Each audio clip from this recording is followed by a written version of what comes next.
Good afternoon, everyone, and welcome at the press conference following the Foreign Affairs Council of today. High Representative Federica Mogherini will present the main outcomes of today's debate, and then we'll have time for a few questions before we proceed with the Eastern Partnership Ministerial Meeting. High Representative, you have the floor. Merci Maya. Je vais commencer en français pour revenir sur un point que j'ai soulevé ce matin quand j'ai dit que notre travail aujourd'hui était concentré aussi sur l'Afrique et le Sahel. Ça se passe quelques heures après l'attaque terroriste à Bamako, où j'avais dit ce matin il y avait la possibilité d'avoir des victimes européennes. Malheureusement, je peux confirmer, il y a eu 2 victimes entre nos collègues de l'Union européenne. Une victime portugaise qui faisait partie de la mission de formation de l'Union européenne à Bamako, que j'avais visité il y a 2 semaines au Mali, et une collègue malienne qui travaillait pour la délégation européenne. Ça démontre la force de la solidarité entre l'Union européenne et le Mali, le Sahel, une solidarité qui n'est pas seulement politique, et aussi dans les faits. On travaille ensemble sur le terrain chaque jour, dans un endroit compliqué, difficile, dangereux aussi. Et je voudrais passer pas seulement les condoléances, mais aussi le respect et l'admiration, l'appréciation de toute l'Union européenne et aussi de nos collègues du Mali et du Sahel pour le travail que nos collègues font dans la région et en particulier à Bamako. Un travail précieux. J'étais en contact pendant toute la matinée avec le ministre des Affaires étrangères du Mali qui m'a exprimé ses condoléances pour la perte qu'on a eue, mais aussi toute son appréciation et l'appréciation du peuple du Mali pour le soutien que l'Union européenne est en train de donner dans la lutte contre le terrorisme. On a plus ou moins 500 personnes de l'Union européenne, 22 États membres et 5 États qui n'en sont pas membres, qui participent à notre mission militaire de formation à Bamako, à côté du travail de la délégation de l'Union européenne et à côté du travail de la mission civile, toujours à Bamako. Alors ça, c'est des prix à payer. L'unité de l'Union européenne et du Mali et du Sahel, comme je disais, est forte. On va continuer à travailler ensemble chaque jour pour éviter que les terroristes l'emportent. Et on est ensemble, on est unis dans la douleur et aussi dans la réaction dans notre travail. I will switch to English to say that we focused also today with the ministers on counterterrorism. We adopted Council conclusions, so common decisions of the EU member states, stressing the need to continue expanding our network of counterterrorist experts in our delegations, focusing on some geographical priorities, namely Middle East, North Africa, Western Balkans and Turkey, but also Sahel, Horn of Africa and Gulf. And this is a work that we will continue to do together with the member states. I have updated member states on the implementation of the global strategy, the counterterrorism work, as well as our work on security and defense, our work on migration. Other elements of work are part of the global strategy implementation. We have presented a report you can share, 1 year of action following a common shared vision of our global role. In 1 year, we have seen that the world needs the European Union much more than we even imagined 1 year ago. And this gives us a big responsibility, a big opportunity. And we have started to translate our common vision into common action, namely on security and defense, strengthening the European defense pillar, also in partnership with NATO. We discussed this today with the Deputy Secretary General of NATO, Rose Guttemüller.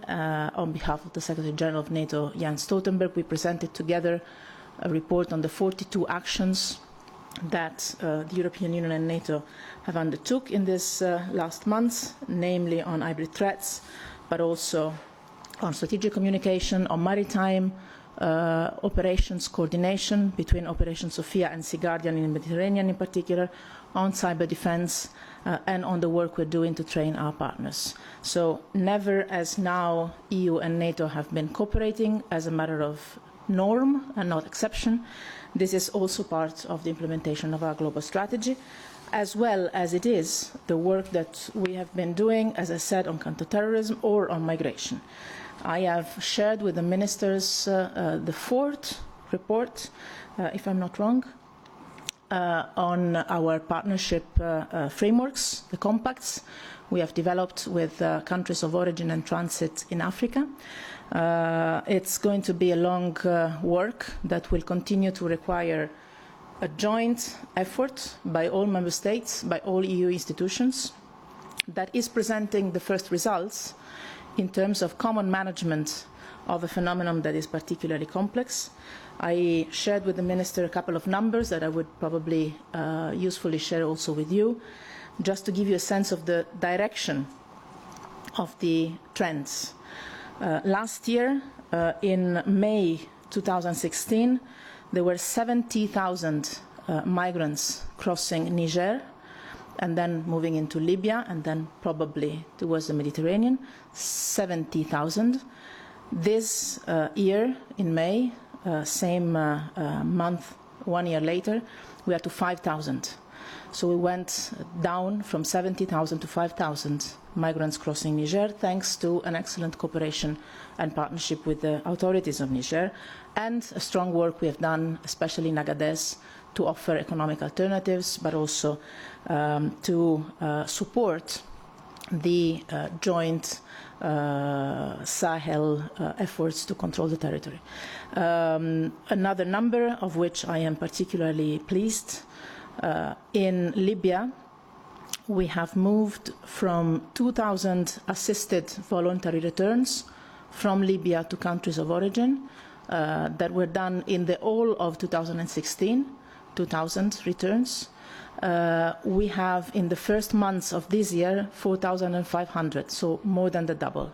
And here we're talking about people that were saved, offered an alternative by the IOM and the UNHCR with the logistical and financial support of the European Union, and that were made in the conditions to choose to return to their home countries. So it was more than the double in the first months of this year than in the entire year last year. And to add one other number, the Libyan Coast Guard saved and rescued more than 16,000 migrants in the recent months, following our training and the delivery of vessels that has started from our side. So this is not to say that the situation is solved. Far from that. We still have enormous work to do, and we see too many people dying in the desert and at sea, and we're seeing too many people still in the hands of the smugglers. But the action that together member states, EU institutions have put in place in the last year, together and in partnership with the countries of origin and transit, is starting to give important results. I will report on that also to the European Council at the end of the week. And I expect that all member states will continue to invest in solidarity and in cooperation, because only together we can hope to face this challenge together with our friends in Africa and elsewhere in the world in a constructive, respectful and fruitful manner. Today we had a very intense agenda. We tackled other two, if I'm not wrong, issues, three actually.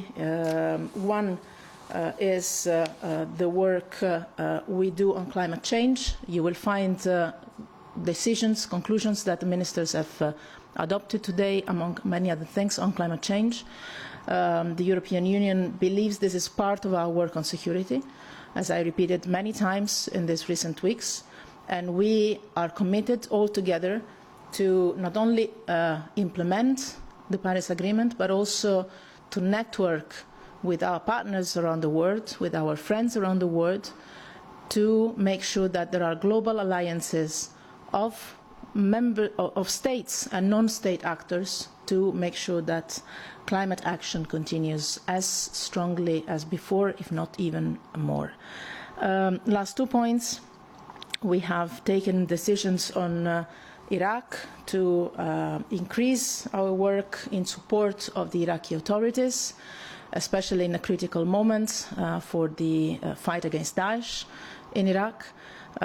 You will probably have access already to the Council conclusions we have adopted on Iraq. I would stress one point on which I've understood there is quite some attention from media, which is the decision we have taken to examine the deployment of a European Union security sector reform advice and assist team to assist, as the name says, in the reform work of the Iraqi authorities in cooperation and in coherence with other international partners, and that happens in response to the request by the Iraqi authorities to deploy this advice and assist team to accompany their work on security sector reform. Obviously, there is all the humanitarian, all the development side of our engagement that will also increase, and there is a coordinated approach, especially to work on the stabilization of the liberated areas from Daesh in Iraq, that will see the European Union stepping up its work in coordination and on the request of the Iraqi authorities. Last but not least at all, we have discussed with the ministers the crisis that has erupted in the Gulf, and especially among the GCC member states. I can share with you that all 28 ministers were fully backing the approach we have taken in the last couple of weeks, that of first of all expressing a strong European Union interest in the stability and the unity of the Gulf, first of all as key interlocutors and partners in the fight against terrorism, in finding a way out of some of the conflicts of the region, starting from Syria, but also being relevant interlocutors or actors when it comes to the situation in Libya, that we want to preserve from being exposed to further tensions, and partners in the fight against terrorism means also in the work to prevent financing of terrorism. We encourage, altogether, we encourage de-escalation, and most of all, we encourage all Gulf countries to engage in political dialogue without precondition, accepting the mediation role of Kuwait.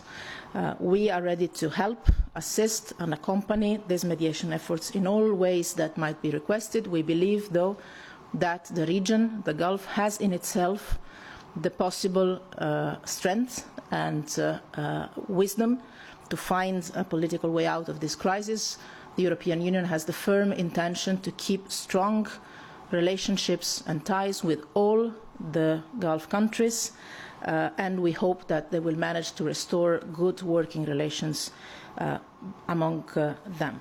I will stop here. Sorry, it was already very long, and again, we will try to keep it brief because we continue the day with a